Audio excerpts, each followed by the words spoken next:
عزادارو، کربلا میں خدا آپ کو لے کے جائے، جیسے ہی مولا کے حرم میں آپ قدم رکھیں گے، دائیں طرف ابراہیم مجاب کی قبر ہے جسے مولا نے اپنے حرم میں جگہ دی ہے۔ ابراہیم مجاب کون ہے؟ جو ہر شب جمعہ اپنے والد کو، دوسری شب جمعہ اپنی والدہ کو کربلا والوں کی زیارت پہ لے کے جاتا ہے۔ اس کا گھر کربلا سے قریب ہے، ایک کربلا کے قریبی دیہات میں رہتا ہے۔ ہر شب جمعہ اپنے والدین کو لے کے جاتا ہے۔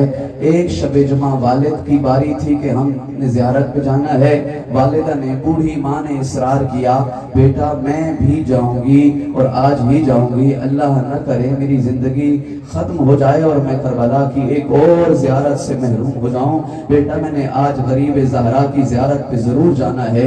یہ کہنے لگا، اماں میرے پاس ایک ہی سواری ہے اور میرے پاس دو سواریاں نہیں ہیں، اس دفعہ میں نے بابا کو لے کے جانا ہے۔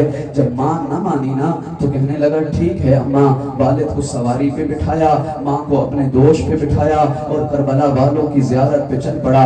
جب چلتا رہا تو بارش کے آثار نمودار ہوئے، موسلادھار بارش ہوئی، تیز تیز بارش میں زمین میں دلدل کا سما بنا، ایک قدم رکھتا ہے، ایک اٹھاتا ہے، ایک رکھتا ہے، ایک اٹھاتا ہے، بڑی مشکل سے اس رات غریب کربلا کے حرم میں پہنچا ہے۔ وہاں جب ماں باپ کی خدمت کر کے حسین کے پاس آیا ہے نا، ماں باپ کا حق ادا کر کے حسین مولا کو سلام کرنے آیا ہے، اس نے کہا السلام علیک یا ابا عبداللہ، اے غریب زہرا میں ابراہیم کا آپ پر سلام ہو۔ پورے حرم نے ذری سے یہ آواز سنی، وعلیک السلام یا ابراہیم، اے ابراہیم میں حسین کا بھی تجھ پر سلام۔